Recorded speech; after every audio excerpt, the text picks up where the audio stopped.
Hey guys, നമ്മൾ ഇന്ന് എറണാകുളം പോവാണ് കേട്ടോ. ഷോപ്പിലേക്ക് നമുക്ക് കുറച്ച് സാധനങ്ങളൊക്കെ എടുക്കണം. അപ്പൊ ചേച്ചിയും ഞാനും ചേച്ചിയുടെ മോളും കൂടെ ആട്ടോ പോയിട്ടുണ്ടായിരുന്നത്. ആൾക്കാണെന്നുണ്ടെങ്കിൽ ട്രെയിൻ കയറി ഉടനെ മേളിൽ ഇരിക്കണം എന്ന് പറഞ്ഞിട്ട് നമ്മൾ വലിച്ചു കയറ്റി മേളിൽ എത്തിയിട്ടുണ്ട്. എന്റെ പൊന്നോ, ട്രെയിൻ ആണെന്നുണ്ടെങ്കിൽ ഓരോ സ്ഥലത്ത് പിടിച്ചിട്ട് നല്ല ഡിലേ ആയിട്ട് നമ്മൾ എത്താൻ വേണ്ടിയിട്ട് എറണാകുളത്ത്. പിന്നെ നമ്മളൊരു ഉറക്കമൊക്കെ കഴിഞ്ഞതിന് ശേഷം നമ്മൾ ഏകദേശം എറണാകുളം എത്തിയിട്ടുണ്ട്. പിന്നെ നമ്മളൊരു ഊബർ വിളിച്ചിട്ട് നമ്മൾ ഷോപ്പിലേക്ക് പോവാണ്. നമ്മൾ എപ്പോൾ പോയാലും ഈ ലിസ്റ്റും കാര്യങ്ങളൊക്കെ എടുക്കും. നമ്മൾ വേണ്ട സാധനത്തിന് ലിസ്റ്റും കാര്യങ്ങളൊക്കെ എടുത്തിട്ട് പോകുന്നത് കൊണ്ട് കാര്യങ്ങളൊക്കെ ഏറെക്കുറെ എളുപ്പമായിട്ടാണ് തോന്നുന്നത്. കാരണം നമുക്ക് നമ്മൾ പെട്ടെന്ന് പിക്ക് ചെയ്യാൻ പറ്റില്ല എല്ലാ സാധനങ്ങളും. അങ്ങനെ നമുക്ക് കുറെ ഷോപ്പിൽ പോകണമായിരുന്നു. അങ്ങനെ നമ്മൾ സാധനങ്ങളൊക്കെ എടുത്തപ്പോൾ തന്നെ ഒരു നേരമായി. പിന്നെ വിശപ്പിന്റെ വിളി വന്നതുകൊണ്ട് നമ്മൾ അവിടെ വെച്ച് സാധനങ്ങളൊക്കെ നിർത്തി, വാങ്ങിക്കലൊക്കെ നിർത്തിയിട്ട് നമ്മൾ ഫുഡ് കഴിക്കാൻ വേണ്ടിയിട്ട് കയറി. വിഷം നിന്നിട്ടാണെന്ന് അറിയത്തില്ല, എനിക്ക് ഭയങ്കര ടേസ്റ്റ് ആയിരുന്നു. അടിപൊളി ചിക്കൻ ബിരിയാണി ഒക്കെ കഴിച്ചിട്ട് നമ്മൾ നേരെ ബ്രോഡ്വേയിലേക്കാണ് കേട്ടോ പോയിട്ടുണ്ടായിരുന്നത്. അവിടെയും കയറി നമുക്ക് കുറച്ച് സാധനങ്ങളൊക്കെ എടുക്കണമായിരുന്നു. പിന്നെ ക്രിസ്മസിന്റെ ടൈം ആണല്ലോ, അപ്പൊ നമുക്ക് കയറാതിരിക്കാൻ പറ്റത്തില്ലല്ലോ.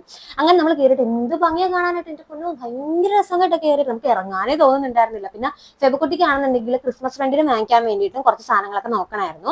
അപ്പൊ പിന്നെ അതൊക്കെ നോക്കേണ്ട കാര്യം കൊണ്ട് നമ്മൾ അവിടെയൊക്കെ കുറേ നേരം സ്പെൻഡ് ചെയ്തു കേട്ടോ. പിന്നെ നമുക്ക് പുൽക്കൂടും പിന്നെ ട്രീയും കാര്യങ്ങളൊക്കെ നോക്കണമായിരുന്നു. അപ്പൊ പിന്നെ അതിന്റെ കാര്യങ്ങളും വാങ്ങിക്കാൻ വേണ്ടിയിട്ട് ഇങ്ങനെ നടക്കുവാണ്. ഭയങ്കര രസമായിരുന്നു കേട്ടോ നടക്കാൻ വേണ്ടി. നമുക്ക് സമയം പോണതേ അറിയുന്നില്ലായിരുന്നു. അങ്ങനെ നമ്മൾ വൈകിട്ടായപ്പോഴത്തേക്കും ട്രെയിനിന്റെ സമയം നോക്കി നമ്മൾ ഇറങ്ങിയിട്ടുണ്ടായിരുന്നു. നമ്മൾ നല്ല ടയേർഡ് ആയതുകൊണ്ട് 3 പേരും കരിക്കും വെള്ളവും അതിന്റെ ഫ്രഷ് ഒക്കെ കഴിച്ച് നമ്മൾ നേരെ ഒരു ഊബർ വിളിച്ചിട്ട് നമ്മൾ സ്റ്റേഷനിലേക്ക് പോവാണ്. നമുക്കൊരു അബദ്ധം പറ്റി എന്താന്ന് പറഞ്ഞാല്, നമ്മൾ കയറി കഴിഞ്ഞ് 1.5 മണിക്കൂർ കഴിഞ്ഞിട്ടാട്ടോ ആ ട്രെയിൻ എടുത്തിട്ടുണ്ടായിരുന്നു. ആക്ച്വലി നമുക്ക് അതിന് സമയം തെറ്റിപ്പോയതാണ്. പിന്നെ ലേഡീസ് കമ്പാർട്ട്മെന്റിലായിരുന്നു കയറിയിട്ടുണ്ടായിരുന്നു. അതുകൊണ്ട് നമുക്ക് ആളും കാര്യങ്ങളൊന്നും ഇല്ലായിരുന്നു. അതുകൊണ്ട് നമുക്ക് കുറച്ചു നേരം ഭയങ്കരമായിട്ട് ഉറങ്ങാനൊക്കെ പറ്റും. അപ്പൊ എത്രയുള്ള കേസൊക്കെ ബൈ.